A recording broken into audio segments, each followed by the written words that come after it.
Maswerteng umaga po mga ka-STL. Narito na po ang resulta ng STL Bulacan para sa araw na to, first draw, February 14, 2025, araw ng Biyernes. Naway mga natayaan nyo pong mga numero kanina ay manalo nawa ngayong umagang ito, 11 AM. Kaya kunin nyo na po ang inyong mga tickets. Narito na po ang resulta.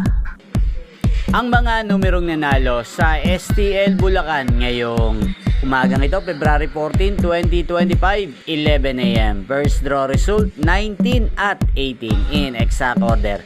Sa lahat po ng tumaya kanina sa STL Bulacan para sa first draw ng 19 at 18, congrats po sa inyo. Panalo po kayo. Again, 19 at 8. At ngayong umagang ito sa STL Bulacan, natin pong i-shoutout si Kuya Allen ng Bulacan. Shoutout po sa iyo, Kuya Allen.